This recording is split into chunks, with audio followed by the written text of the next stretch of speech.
Don't know what you actually need to pack for your hospital bag? Well, I was in your shoes 3 months ago packing my own hospital bag, baby's hospital bag, and daddy's hospital bag. So stick with me, and in today's video you'll learn about things that you actually need to pack, things that I really ended up using, and other items that you don't really need to take with you, but they're nice to bring along to make you feel more prepared and comfortable. Hi there, I'm Yesenia Galvan, a health educator and prenatal care health worker. I love talking about tips, advice, and product reviews on anything and everything from pregnancy to parenting. So if that's something that you're interested in, I invite you to subscribe to my channel and tap on that notification bell to let you know every time I post a new video. So first things first, we need to take care of you. And so I really recommend you pack one bag for any of your labor and delivery items and another bag for your postpartum items. Now, for your labor and delivery bag, I recommend that you also put any of daddy's items in here or any items for your support birth companions. And in your postpartum bag, that you pack any of your baby items. I ended up using my baby's diaper bag as one of the bags I packed for the hospital. So if you're still looking for an affordable diaper bag option, I created a product review video on this specific Ruvalino diaper bag. So you should check that out after this video. Now let's talk about the must-have essentials that you need to pack for your labor and delivery in no particular order. So for your first must-have, I recommend you write your labor and delivery department phone number on a sticky note where your family members know exactly where it is in your bag and you yourself know, so that you don't have to be panicking the day of. But also it's helpful because when your contractions start, this is the phone number that you want to call to make sure whether or not you should be making your way over to the hospital. They'll let you know based on how long your contractions are lasting for and how frequently they're coming on. Now that leads me to my second must-have, which is this application on your phone, and it's called the Full Term Contraction Timer. And it's very user friendly. It has a start button that you're going to press as soon as your contraction starts, and then a family member can also help you because when your contraction stops, you want to mark that as well. And what I like about this timer is that you'll be able to see how long your contractions are lasting for and how frequently they're coming on, because it begins to take an average of all of your contractions together, and that way you have your information ready to go when you call that labor and delivery department phone number, and it takes all the guesswork out of it. You don't have to be taking the average yourself or checking the clock to see how long they're lasting for. The application does it all for you. The other bonus tip actually that I'm thinking about is if you call your labor and delivery department well in advance before you even begin early labor, ask them what items they provide for baby, for you in labor and delivery and postpartum, and that way you won't have to be buying anything if they're already providing stuff for you. And every hospital is very different. That's why you want to make sure you call your specific labor and delivery department. You'd be surprised what stuff they include in there.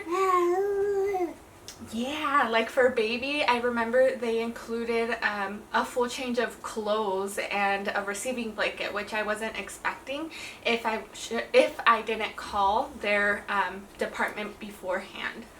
Now, another thing you'll notice is that I put the labor and delivery department number on the hospital map. So I recommend you get one of these beforehand. That way when everything is happening all at once, you don't get pregnancy brain and forget where parking is, where the labor and delivery department floor is, and all of that. So it's also helpful for family members. And this reminds me, like, if you, another bonus tip is you want to make sure that you go to a hospital tour if you're not familiar with your hospital already, and that just helps you get more familiarized with the labor and delivery room as well as the recovery room you're going to be in. And you can ask them, you know, when is it that they admit you based on how dilated you are, or when do they turn you away so that you go back home. It's just a really great tour that gets you familiar with all of those details. For your other absolute must-haves, I recommend picking out a comfortable set of PJs or clothing that you are going to be laboring in, at least in early labor before you head on over to the hospital. These are the ones that I chose from TJ Maxx that were really affordable and extremely comfortable. And along with that, from Walmart, I picked up some house slippers that were under $10, and they bring back so many memories. I also had some furry comfy socks that I can't find anymore, but I recommend packing some of those socks. Also pack some items to freshen up during your labor, so things like a toothbrush, toothpaste, mouthwash. I included some floss that I didn't honestly even use, but the rest I did. And if you have no time for that, then some gum might make you feel better. And then the EOS chapstick, you'd be surprised how dry your lips get. I do recommend that your family knows exactly where all of these items are in your bag so that they can help provide them for you. My family would put this on my lips without me having to ask them, and I was so appreciative. So that's one way your family can support you. So other things to freshen up are some makeup wipes. At one point, I remember my mascara was running, and my sister cleaned that up for me, so I felt really pampered. And some vagina wipes. This isn't a must-have, but if it makes you feel more comfortable, then definitely pack those. And a deodorant. Because boy oh boy, it's called labor for a reason. These are your absolute essentials, except maybe the vagina wipes, because let's face it, it's just everything's gonna get dirty down there and you're not gonna care when it comes down to it. But this is like for early labor. These other items are not essentials, but they are nice to help you feel more comfortable and prepared for your labor and delivery. So I packed some essential oils like lavender, or this one from Oil Logic for relaxing and feeling calmer. This massage oil to have family members massage your legs and feet, or even your back. You can also invest in a hydro flask. This is a 40-ounce one with a straw up at the top, which makes it so convenient. Anything that makes it easier for you helps so much, and the straw was such a good investment. If there's anything from this entire thing that you invest in, definitely invest in this hydro flask, especially if you're planning on breastfeeding later. This really helps with keeping and maintaining your milk supply. Now, I packed Vapor Rub, which I didn't end up using, but some people will get really nauseous throughout their labor, and this is a great way to help tolerate your nausea by smelling it. So maybe take that just in case. I also recommend some of these discreet undies that are one-time use. I have them in the labor part because in my very early labor stages, when I was laboring at home, I still had a little bit of blood, which my hospital was okay with, and it wasn't anything that I needed to be concerned about. But again, call your labor and delivery department. It's just, it was part of my bloody show, and that's why it wasn't concerning for them. But of course, if you have blood, always call your doctor. And these are just great for postpartum too. Now, this is what I personally didn't pack, and I regret not packing: shower sandals and a towel to help you feel more comfortable. So at one point I remember being in transition, and I was unable to cope with the contractions. So I took a shower by my mother's recommendation with warm water, and it just made me feel so much better, more relaxed. And I regret not having these shower sandals with me because I didn't want to step on the hospital floor, even though I know they clean them. So take that. I dried myself with the hospital towels there, but again, this is to make you feel more comfortable. Something else that I absolutely loved was this heating pack, which helped when I was having some lower back pain. And my sister put this on, and you just plug it to the electrical outlet. My hospital was okay with me using this, but ask them if they're okay before you even invest in something like this. I think it was like $40, but it honestly was so worth it. I also recommend taking a Bible if you read one. It helped me just by simply looking at it, reminding myself that God was present in the moment and that I was not alone. So I remember during my transition flipping through this and landing on a quote that I wanted to share with you. And it says, "Be strong and of good courage. Do not be afraid, nor be dismayed, for the Lord your God is with you wherever you go." So when I opened the Bible and read that, I knew that God was definitely with me.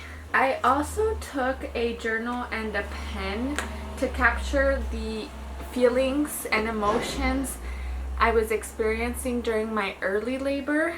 I really am thankful for taking this, because reading back those feelings of nervousness, excitement, and everything else is just so precious to look back on, and it takes me right back to that moment. And now when I'm able to look at my baby, it just reminds me of everything that I went through to have her here in my arms. And these are some affirmations that I jotted down and I shared with my sister so that she would be able to tell me these things as I was going through unbearable contractions at some points.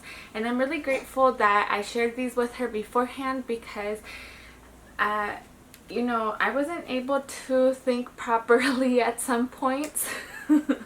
I also recommend printing out a birth plan, because your doctor may not always be able to be present in the delivery room with you or during labor, and this will help other nurses and faculty know what your preferences are. I didn't print my birth plan, and I regret not doing so because my doctor wasn't present there, and they were pushing me to do other things that I just didn't want to even consider if my life or my baby's life wasn't being threatened. So I really recommend you printing out your birth plan. That's something I didn't do. Also, download there's the birth plan on Sophie Fletcher's hypnobirthing book, and she has a great birth plan on there that you can print out. She also has these free hypnobirthing meditation audio clips that I use during my labor, and they helped me so much. So I would listen to those tapes or to those audio clips while I was at home and in the hospital. I did use a birthing ball at home that I had, but the hospital also provided that for me. And then at home, when I was having some contractions, I would lay on my yoga mat surrounded by pillows, listening to those hypnobirthing clips. Sometimes the hospital will offer blankets for you to also lay on the floor or kneel if that's comfortable for you. I also included my focal point, which was my baby's heartbeat bear of when I was pregnant. And just like my Bible, it served as a reminder just by looking at it, as a form of concentrating, breathing in and out, and knowing that I was going through all this for a reason. It was to see my baby, and that's very easy to forget when you're going through that type of sensation and feeling and new feelings. So I would include a focal point like this. It really did ground me and help me. I also had this comfortable blanket that I have from Costco that helped during the point in my labor when I was really cold and shaky, and it just felt comfortable and it reminded me of home, and it just made me feel in my element, not like I was in a hospital. I didn't pack a pillow, but if that will make you feel more comfy, then pack that. And so these here are all of the items that you should include in the first bag. But let's also talk about what else to put in the bag for your support birth companions items. For them, it's really easy to pack. You just need to pack something, an extra set of comfy clothes for them. I recommend a zip-up hoodie for partner if they're going to be doing some skin-on-skin. That's very comfortable. Or some sweats.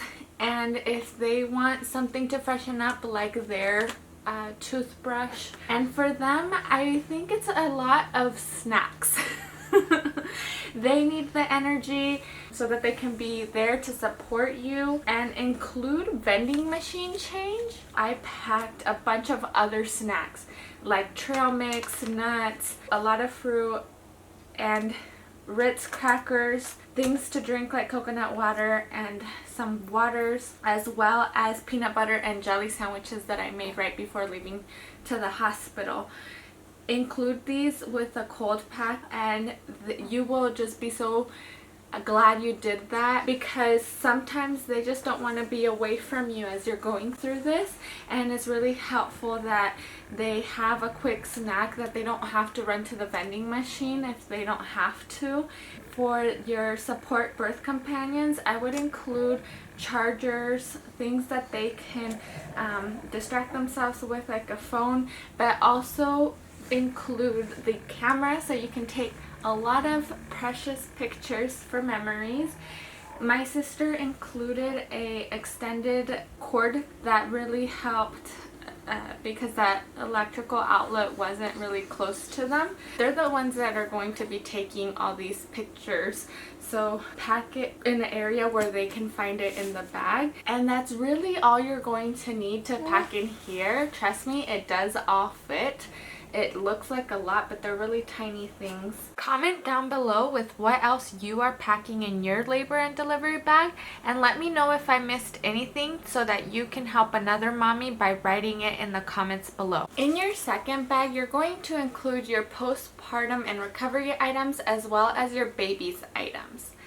The postpartum items will be provided by your hospital, and this is what mine provided, and yours may as well. They included a perennial cold pack that you just break and put inside your panties, and it provides coolness for relief. Also, you'll have mesh panties, or again you can use your discreet ones, and include Chuck's pad,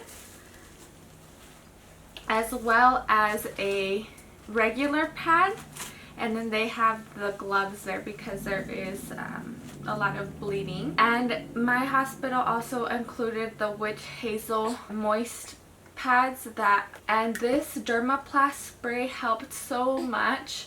It was pain relieving and I really love it. I bought some for home and also requested to take another bottle home with me from the hospital.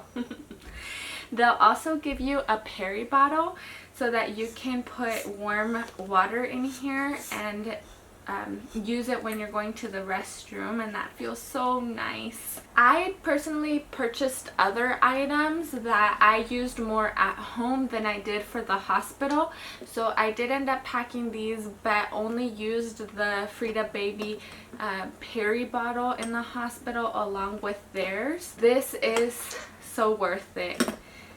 I'll go into it further in my postpartum essentials video coming up soon. I also have some Earth Mama herbal spray that acts like the Dermaplast spray and some perineal balm that I personally didn't enjoy because I didn't like to touch anything down there. I was too sensitive and sore, so the herbal perineal spray worked better for me, but honestly I didn't really like the cucumber scent. I just stuck more to the Dermaplast spray, so these aren't really needed, but I did include some, bless you, I did include some aloe vera gel for padsicles and witch hazel unscented fragrance to go in my peri bottles.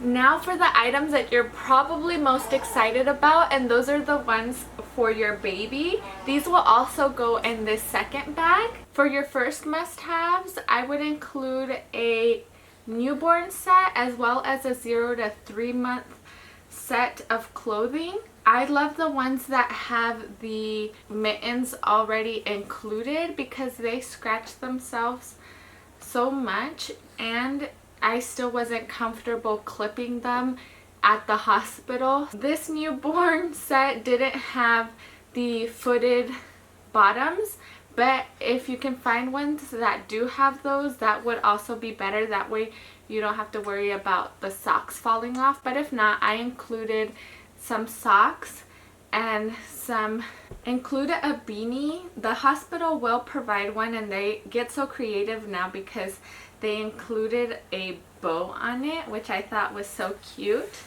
Those are more for the pictures and the clothing is more for when they're going home, because other than that my baby was just in a diaper the whole time because of skin to skin. I also recommend taking a receiving blanket for pictures and a thicker, heavier blanket to put over your car seat as you take your baby out, or if it's just colder inside the hospital. Your hospital will provide diapers, so no need to pack those. And I included some hand sanitizer and wipes just in case people were going to be visiting and they were going to be holding baby. Something I didn't include and I regret not including, so don't be like me, are the ink pad with the paper so that you can take a footprint and handprint of your baby. I really wish I would have not forgotten that. If you do forget it like me, just get it for later while they're still small and you bring them home. So for breastfeeding baby, when they latch on and as they're learning how to latch on, you're going to begin getting sore nipples. So the Lanolin brand really helped me so much in the first 2 weeks. The lactation consultant at my hospital provided these for me, so really ask yours because it was so helpful. They provided this vial to catch the colostrum that was coming out because my baby was still learning how to latch and wasn't, you know, taking in everything. So I was hand expressing into this vial, and this syringe will just help pick up the colostrum and put it in baby's mouth. And in my breastfeeding video coming up, I'll also tell you how I ended up using this at home when I had some engorgement. Now that you know exactly what to put in your hospital labor and delivery bag and your postpartum bag, you have your baby's items and your support birth companions items, do you know what signs of labor to look out for? When is it time to grab these bags and head on out the door to the hospital? Well, subscribe to my channel and hit that notification bell because I'll be creating a very detailed video on these signs.